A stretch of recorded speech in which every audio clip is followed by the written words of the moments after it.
Thank you. We're digging into President Trump's address last night to Congress, and St. Mary's political science professor Sean Savage is with us now. Good morning. Thank you for coming in. All right, your overall reaction to the address? My overall reaction was, again, I wasn't very surprised at either the tone or the content of the address. Previous presidents would, quote unquote, try to reach across the aisle, like Obama or George W. Bush, to have sort of unifying, soothing tones and present issues in which you assume most Democrats and Republicans could agree. Of course, Donald Trump didn't do that, despite the fact that the Republicans have a very narrow majority in the House of Representatives. He starts out by rubbing salt in the wounds of the Democrats by saying, I just had this big victory. I carried all 7 swing states. Therefore, I presumably have a mandate from the American people to do all these things which you claim are somehow controversial and reckless and so on.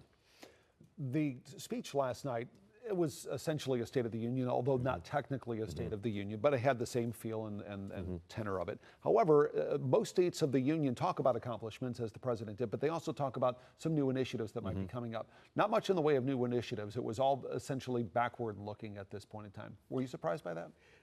No, not really, because again, another thing that makes Donald Trump different than other presidents is typically, even like a new incoming president, if his predecessor belonged to the other political party, usually doesn't explicitly criticize the policies of his predecessor. But of course, Trump did repeatedly concerning Joe Biden's policies. So that didn't surprise me at all. He wants to, in the court of public opinion, try to justify what he already said in the campaign, what he already promised, and what he's already been doing in terms of executive actions.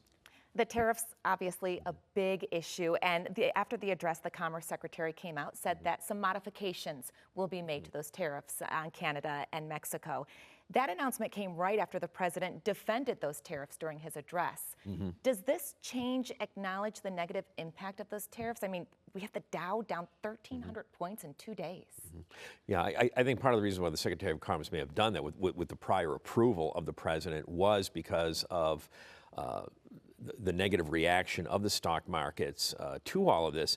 Also, it's when Trump talks about tariffs, a lot of it sort of goes back to his 1980s book, The Art of the Deal, that you start out with deals with other countries, let's say regarding trade, like Canada and Mexico and South Korea and China, by making these very dramatic and what some would perceive as rather extreme threats, and then use that to negotiate, a better deal. And so, of course, that would then mean, okay, in terms of your actual decisions and actions, not imposing tariffs as high as the president originally said he would, or perhaps ultimately not imposing tariffs at all if he gets the deal that he wants from these other countries. We are essentially out of time, but I need to ask you a very quick question about Volodymyr Zelensky. Of course, we know about the disastrous meeting at the Oval Office.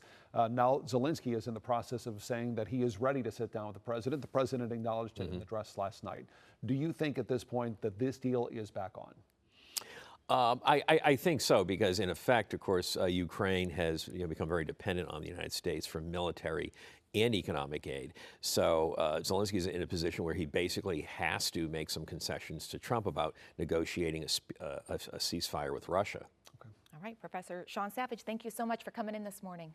Thank you. All right, the time now 7:17. We'll be right back. Thanks for watching. Like and subscribe to the WSBT 22 YouTube channel.